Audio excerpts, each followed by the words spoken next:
نہیں رکھا اور یہ سامنے رکھ کے بیٹھا ہوا ہے یہ شخص انار جنتی اس کے دل میں چاہا تھا میرے رب انار کھانا چاہتا ہوں خود دام نے انار لا دیا اب انار سامنے رکھا ہوا ہے دل چاہ رہا ہے اس حور کو اس حور کا نکاح کب ہوگا اور جنتی انار کو توڑنا انار جو پہلے والا ہے انار تو توڑ جب وہ جنتی انار کو توڑے گا وہی حور اللہ اس انار سے برآمد کر دیں گے اعلان ہوگا وَلَكُمْ فِيهَا مَا تَشْتَهِي أَنفُسُكُمْ اے جنتی دنیا میں تو نے ہماری بات ماننے میں تاخیر نہیں کی اذان ہوئی نماز میں روزے فرض ہوئے اس میں لگ گیا زکات فرض ہوئی وہ ادا کرنے لگ گیا حج فرض ہوا روانہ ہو گیا جب دنیا میں تم نے ہماری بات ماننے میں تاخیر نہیں کی تو آج تیرے تصور کو پورا کرنے میں ہم کیوں تاخیر کریں گے یہ بات ہے دوستو کہ جب انسان اللہ والا ہوتا ہے دنیا تو عارضی چیز ہے بادشاہوں کی بھی گزر جاتی ہے گزر رہی ہے پتنی آپ سے مشکل گزر رہی ہوگی اللہ والے کی دنیا اچھی گزر رہی ہے شمس تبریز کی بات کر رہا وہ اللہ سے دعا مانگ رہے ہیں اللہ جو آپ نے مجھے نور معرفت عطا کیا ہے مجھے اب ایسا کوئی شاگرد بھی عطا کر دے کہ میں یہ نور معرفت والا سبق اس کو دے جاؤں تاکہ وہ دنیا کو روشن کرتا ہے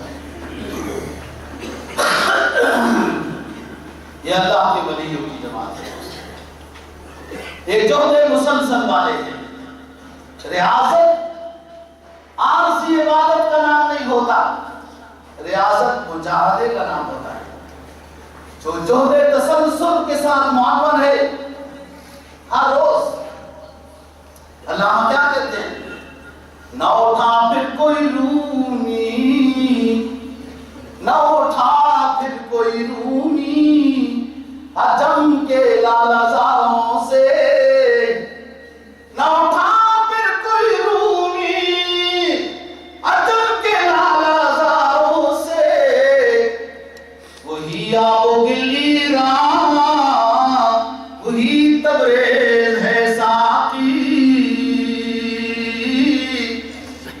اب کیوں نہیں رومی آیا یہ ایران بھی تو وہی ہے اسی مٹی سے شیر سادی آیا اسی ایرانی مٹی سے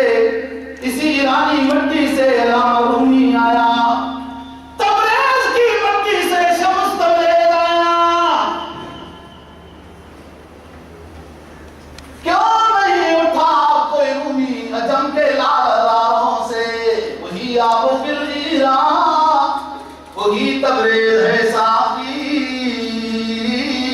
اللہ بھی وہی یہ بھی اللہ کے حبیب محمد عربی صلی اللہ علیہ وسلم کی سنتوں کی اتباع میں اللہ کے ولی بن گئے نبی کی سنتیں بھی وہی بخاری اور قرآن بھی وہی اور ایران اور تبریز کی مٹی بھی وہی اللہ بھی وہی تو اللہ کے ولی کیوں نہیں پیدا ہوتے اس لیے کہ مجاہدے ختم ہو گئے ریاضتیں رخصت ہو گئی اتباع شریعت ایک تکلف کا نام بن گئی ہے حقیقی معنی میں سنت کے متبع اللہ ماشاءاللہ کم رہ گئے آگے کہتے ہیں نہیں ہے نا امید اقبال نہیں ہے نا امید اقبال اپنی کشت ویراں سے نہیں ہے نا امید اقبال اپنی کشت ویراں سے ذرا نام ہو تو یہ مٹی بڑی زرخیز ہے ساقی یہ مٹی نہیں یہ مٹی مراد ہے اس مٹی میں نم آئے دو قطرے اللہ کو دوستو بہت پسند ہے وہ گرنے سے پہلے اللہ کے ہاں مقبول ہو جاتے ہیں اللہ کے ہاں وہ مشک سے زیادہ خوشبو والے ہیں اللہ ان دو قطرے گرانے والوں کو اپنا محبوب بنا لیتا ہے ایک اللہ کے راستے میں جام شہادت پی کر خون کا قطرہ بہایا جائے تو اللہ کو بہت پسند